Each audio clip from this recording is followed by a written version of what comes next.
masuk ke nomor 6 ya. Berapakah konversi yang dapat dicapai jika CSTR berukuran 24 desimeter kubik diikuti oleh PFR berukuran 72 desimeter kubik?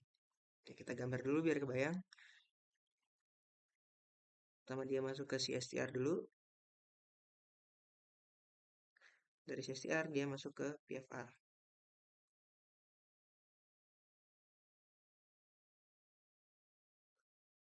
Ini konversinya masih 0. Ini X1 dan ini adalah konversi yang keluar dari PFR X2. Nah, dia bilang CSTR-nya berukuran 24 desimeter kubik. Dan PFR-nya berukuran 72. Ini kebalikan dari reaktor yang tadi ya. Kan tadi kan PFR dulu, PFR 72 dulu, baru CSR 24. Sekarang PFR 24 dulu, baru sekarang CSR 24 dulu, baru PFR berukuran 72. Oke, kan ditanya tuh berapa nilai X2 ya berarti. Nah,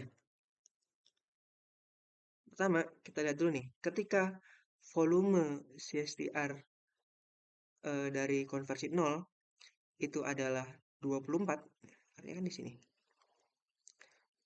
nilai konversinya sudah mencapai 0,4. Ini juga 0,4 nih. X1 sama dengan 0,4. Artinya X1 di sini dan X1 CSTR, maka volume CSTR jadi seperti ini. Oke, 1. Nah, sekarang adalah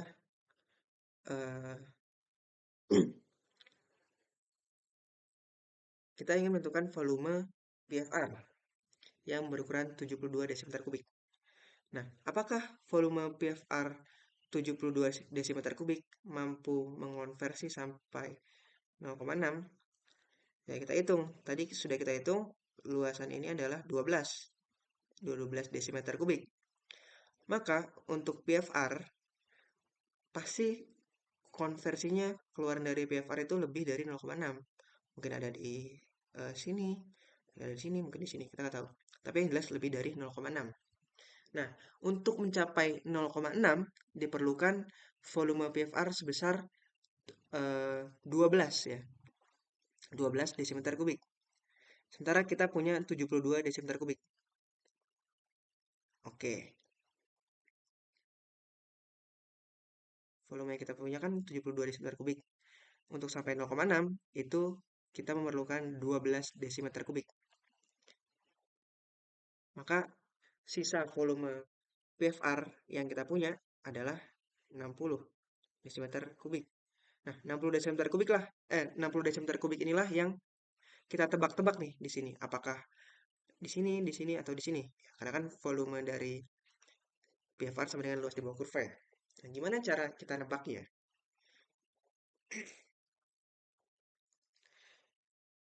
Pertama kita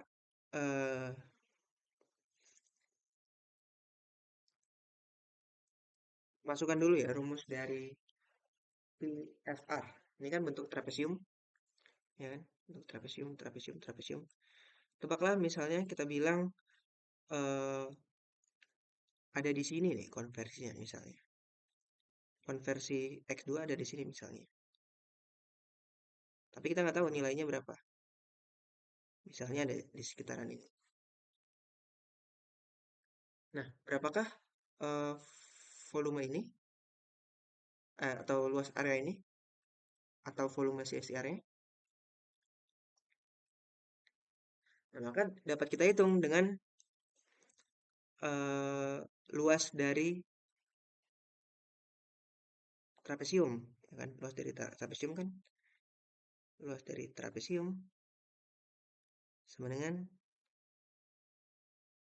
jumlah panjang sisi sejajar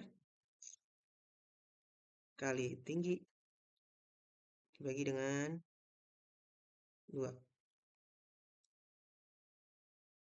Oke. Sebelumnya kita sudah tahu persamaan garis yang menggambarkan garis ini, ya kan?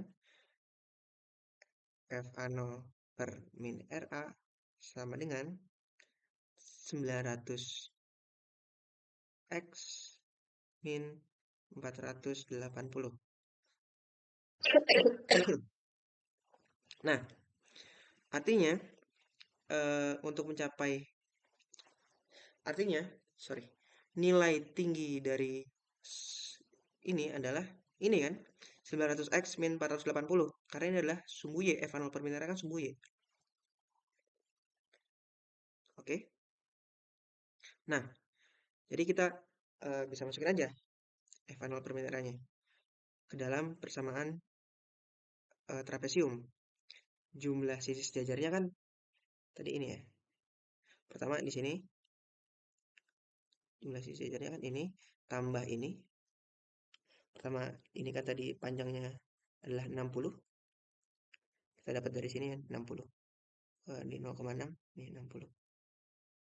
60 ditambah fungsinya yang kita nggak ketahui ini x-nya di berapa. Masukin aja fungsinya 900x.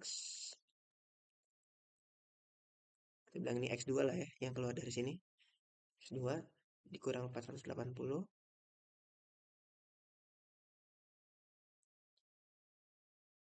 dikalikan tingginya. Tingginya itu kan ini ya. Dari sini 0,6 sampai sini yang nggak kita tahu tepatnya. Kita bilang ini x2 lah. Maka tingginya adalah x2 dikurang 0,6. Ya kan? Dibagi 2.